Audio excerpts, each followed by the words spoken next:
अस्सलाम वालेकुम class.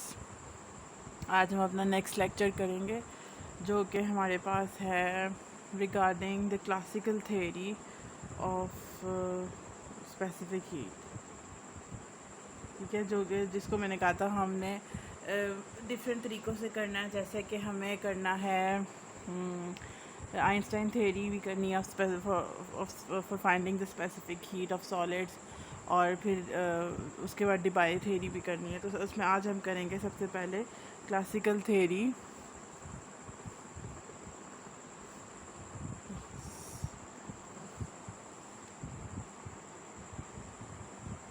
Classical theory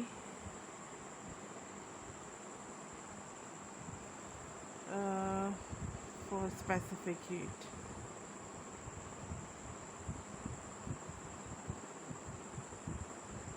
और इसको हम क्लासिकल थ्योरी ऑफ ड्यूलॉन्ग पैटेट लॉ भी कहते हैं, जो इनके साइंटिस्ट के ड्यूलॉन्ग पैटेट लॉ।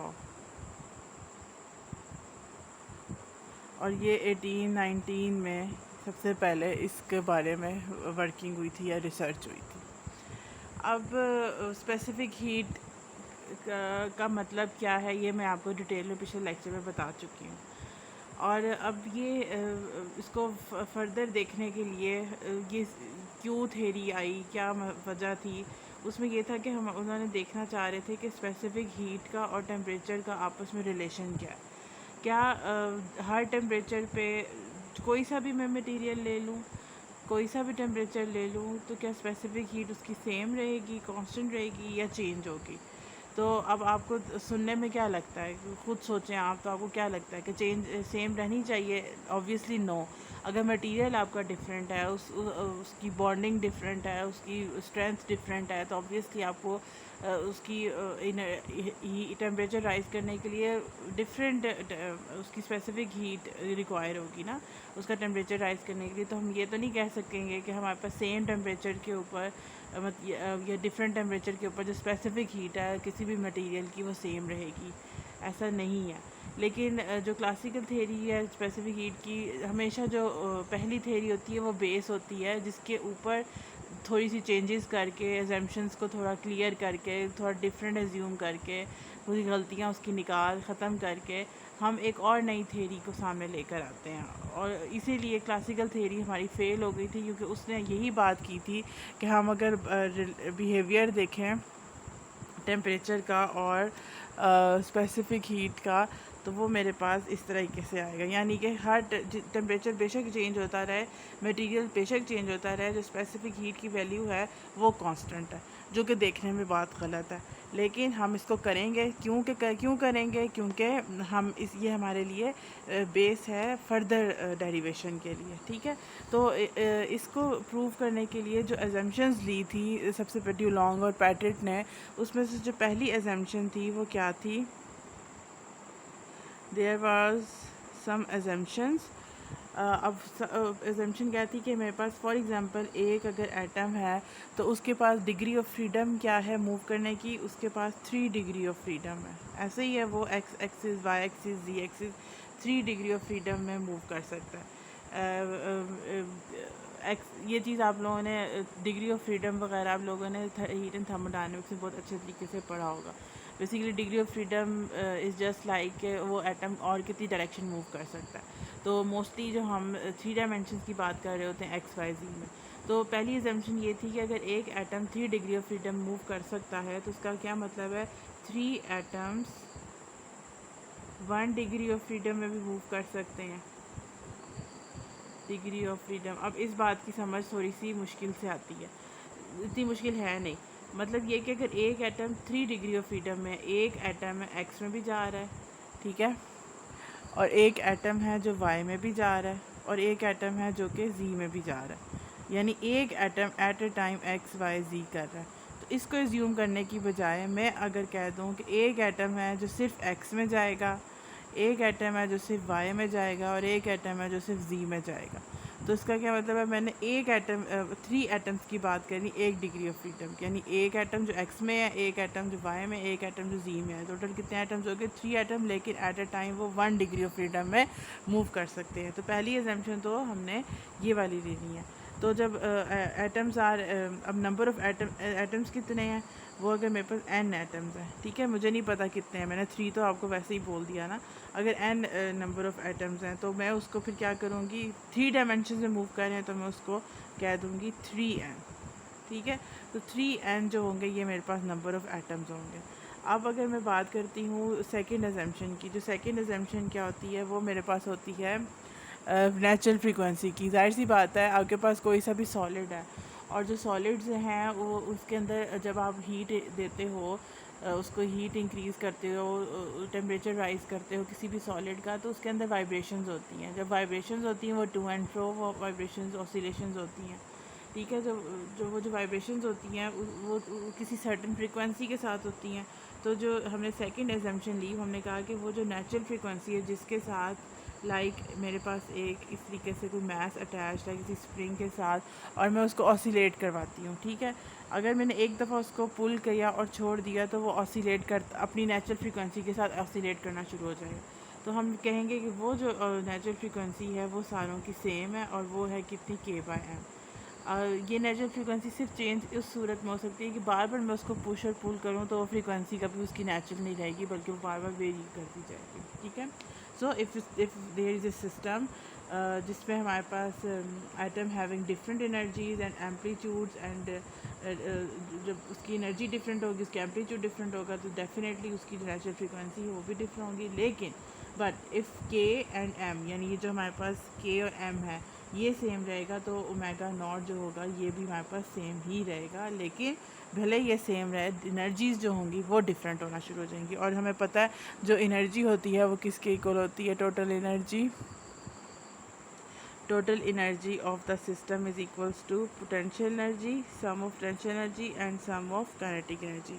तो बेसिकली मैं आपको शुरू में बता देती हूँ, जैसे मैंने अभी बताया कि हमने इस ग्राफ को बनाने के लिए एक रिलेशन लेके आना है। ये जो ग्राफ है हमारे पास, ये वाला एक रिलेशन हमने बताना है CV और T का, और यानी CV बेसिकली निकालना। और CV के लिए आप लोगों ने बड़ा अच्छा अभी पीछे फार्मूला पढ़ा था जो मैंने लास्ट लेक्चर में कहा था, वो जो क्या था, partial E over partial T, यानी कि partial derivative of this energy. तो हमने बेसिकली स्पेसिफिक हीट निकालने के लिए हमें ये एनर्जी चाहिए जिसका आगे से हम फिर डेरिवेटिव ले सकें विद रिस्पेक्ट टू टेम्परेचर और फिर हम स्पेसिफिक हीट निकाल सकें। तो उसके लिए मैं जो काम करने लगी हूँ, मैं क्या करने लगी हूँ, इस एनर्जी की वैल्यू फाइंड आउट करने लगी हूँ। अब एनर्जी जो होगी वो मेरे पास कोई पर्टिकुलर एनर्जी तो मुझे पता नहीं है कितनी होगी, ठीक है। तो हाँ काइनेटिक एनर्जी है और पोटेंशियल एनर्जी है। और जब मैं बात करती हूँ काइनेटिक एनर्जी की, तो मैं बात करूँगी फॉर एटॉमिक लेवल। मेरे पास जो पोटेंशियल एनर्जी होती है वो होती है, मतलब हाँ ये हमारे पास होती है इलास्टिक पोटेंशियल एनर्जी, जिसको हम लिखते हैं ½ omega not square plus x square, और काइनेटिक एनर्जी होती है p²/2m। ये मैं लिख रही हूँ basically kinetic energy in terms of momentum. और ये हो गई आपके पास टोटल एनर्जी। और energy distribution along atom we will use मतलब हर एटम के अक्रॉस कितनी है, तो वो तो मुझे पता है, नंबर ऑफ़ एटम्स बहुत ज़्यादा होते हैं, तो मैं हमेशा एवरेज एनर्जी की बात करूँगी। तो एवरेज एनर्जी के लिए जो हमारे पास रिलेशन होता है, जो स्टैटिस्टिकल में शायद आप लोगों ने पढ़ा हो, वो होता है average energy of Maxwell Boltzmann distribution, ठीक है। उस वाली डिस्ट्रीब्यूशन को हम यूज़ करेंगे। ये मॉडर्न में भी आपने पढ़ा होगा, मैक्सवेल बोल्ट्जमैन डिस्ट्रीब्यूशन।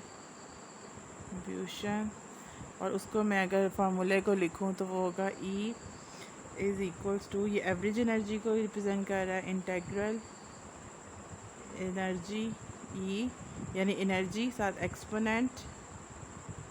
एक्सपोनेंशियल किसका, -E ओवर kBT/dE, ठीक है, over then exponent -E over kBT और साथ हो गया DE।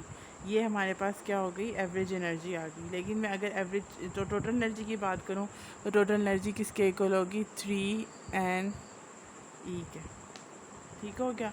और जब 3NE होगा तो इसको मैं फर्दर किस तरीके से मतलब इसी के अंदर इस एनर्जी जो है मेरे पास टोटल एनर्जी, ये बेसिकल एनर्जी है ना, इसकी वैल्यू उठाऊंगी और इसके अंदर पुट करते जाऊँगी। अब सारी की सारी डेरिवेशन और आप लोग देखते जाएं कि वो डेरिवेशन में कैसे करती हूँ। कहीं पे कोई स्टेप नहीं समझ आता है तो आप आराम से वीडियो रोक सकते हैं। ठीक हो गया? Okay fine. ये मैंने लिखा था formula e, this is formula e is equals to energy exponent minus e over k B t over exponent minus e over k B t, और ई की वैल्यू आपके पास क्या होगी, p square by 2m plus half m omega square x square, साथ आ जाएगा एक्सपोनेंट। अब मैंने क्या किया, इस ई में वैल्यू पुट कर दी है उसकी जो मैंने शुरू में लिखी थी। ठीक है, आगे आ गया एक्सपोनेंट, और एक्सपोनेंट इस ई में भी फिर मुझे लिखना पड़ेगा minus, this would be like p square by 2m plus half m omega square x square, और साथ आ गया क्या, दिस इज़ लाइक, और ये हो जाएगा डी ई। ठीक है, क्योंकि मेरे पास एनर्जी के ऊपर बना रही हूँ ना मैं, इंटीग्रल ले रही हूँ, तो ये मेरे पास हो जाएगा डी ई, ये over again exponent minus p square by 2m plus half m omega square x square, और साथ हो जाएगा टी ई। ठीक हो गया? यस। अच्छा, अब हम फर्दर इसको जब सॉल्व करेंगे तो उसमें हम देख रहे हैं कि इस इंटीग्रल में दो वेरिएबल्स आ रहे हैं, एक मोमेंटम और एक पोजीशन, तो दोनों के ऊपर अलग अलग हम इंटीग्रेशन लगाते जाएंगे। ठीक है, तो ये कुछ बन जाएगा average energy is equals to p x p square by 2m plus half m omega not square x square exponent minus p square by 2m k B T, then again exponent में इसे ऊपर वाली terms को open करके लिख रही हूँ, minus M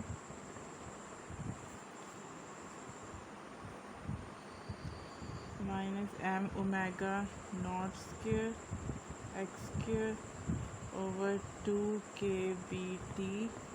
अब दो पे है, मोमेंटम पे भी और पोजीशन पे है, तो डी पी और डी एक्स। ठीक हो गया? तो ये हमारे पास जो टोटल बन जाएगी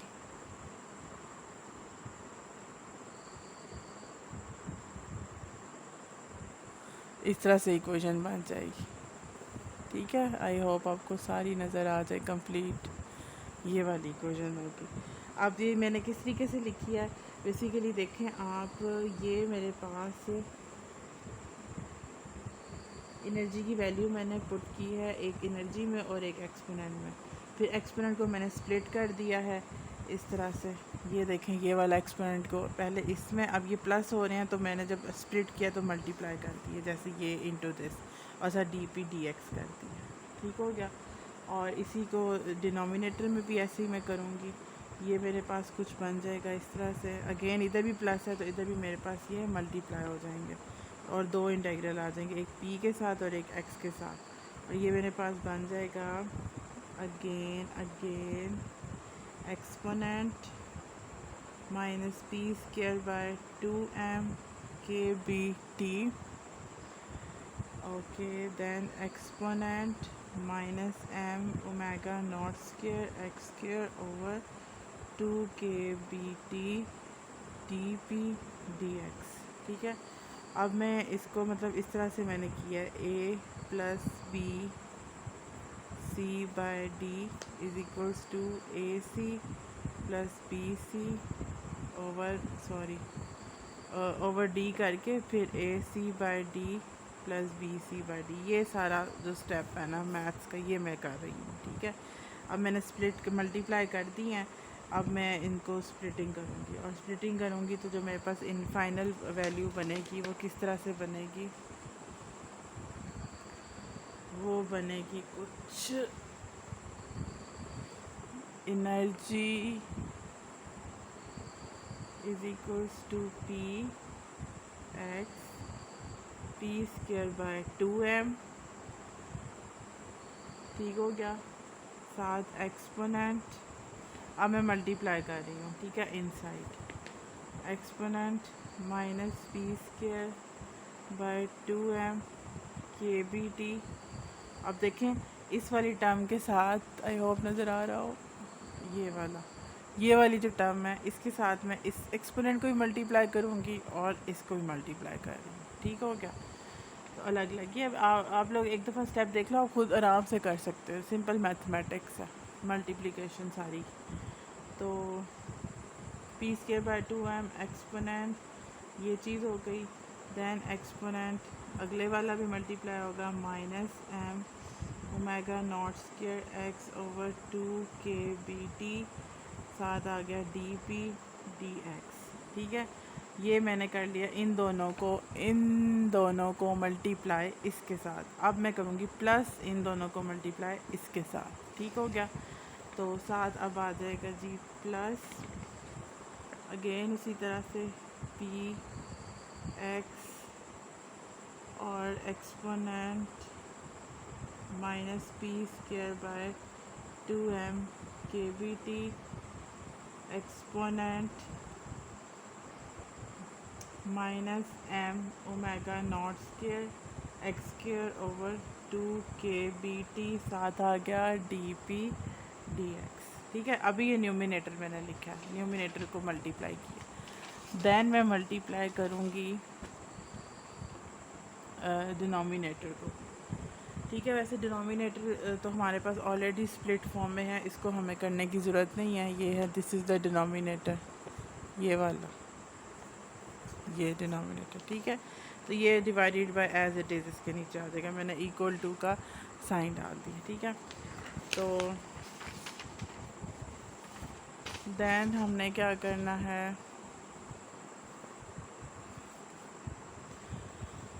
इसको अब मैं स्प्लिट करूँगी और लिखती जाऊँगी, ठीक हो गया। मतलब जो मैंने प्लस प्लस करके ही दोनों लिखा है, और इसके साथ नीचे न्यूमिनेटर को डिवाइड करूँगी, जो सी चीज़ कैंसिल, मतलब ये वाला स्टेप करूँगी, ये वाला, ठीक है। ए सी मल्टीप्लाई कर दिया ना, अब ये डी डी को अलग कर दूँगी और फिर देखूँगी कौन सी टर्म कैंसिल हो जाए। इससे पहली दफ़ा ऑनलाइन इतनी लंबी लंबी डेरिवेशन में करवा रही हूँ, तो आई एम रियली सॉरी अगर थोड़ी सी आप लोगों को प्रॉब्लम हो तो। अच्छा, अब हमने क्या करना है, इसको लिखना है इज़ इक्वल्स टू, अब न्यूमिनेटर और डिनोमिनेटर दोनों टर्म्स में लिखने लगी हूँ, ठीक है। 2m exponent minus p square by 2m k B T d p, then exponent minus m omega not square x square over 2 k B T d x, ठीक है। साथ over p exponent minus p square over 2m k B T d p, then x exponent minus m omega not square x square over 2 k B t और D x, ठीक है।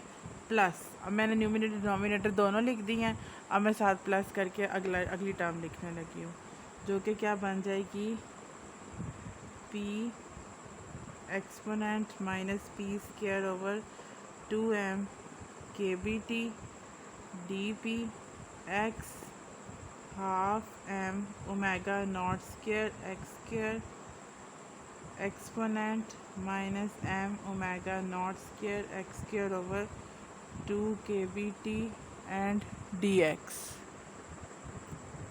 ठीक है, okay fine. और divided by, अब इसका numerator जो कि क्या है, p exponent minus p square by 2m kBt dp।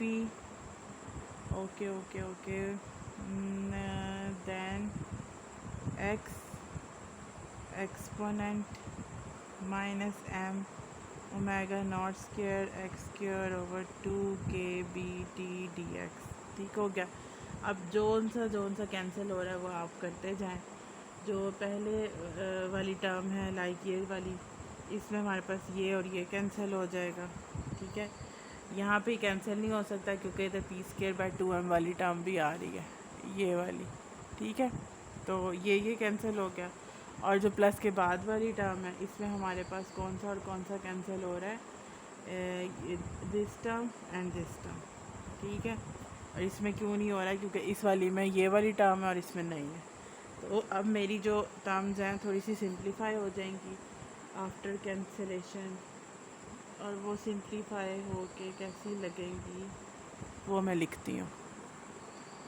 This would be like b square by 2m, ये है p exponent minus p square by 2m kBt dp।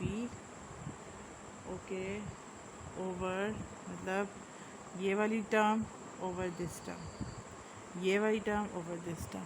ठीक है, ये मैं करने लगी हूँ, ये वाली के नीचे ये और इस वाली के नीचे ये।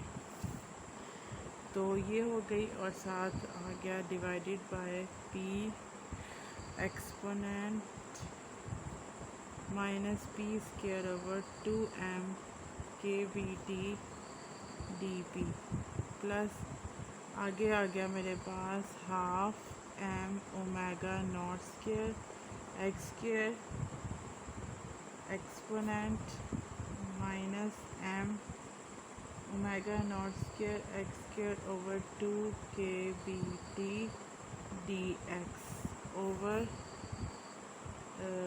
Exponent minus m omega not square x square over 2 kBt dx। ठीक है, इसको मैंने थोड़ा सा इन दोनों टर्म्स को सिंप्लीफाई करके लिखती हूँ। अब ये दोनों टर्म्स दिखती किस तरह से, इनको फर्दर कैसे सॉल्व करना है ये मैं आपको नेक्स्ट वीडियो में दिखाऊंगी, क्योंकि अभी वीडियो बहुत ज़्यादा लंबी हो गई तो अपलोड नहीं होती। Thank you so much, see you in next lecture. Okay.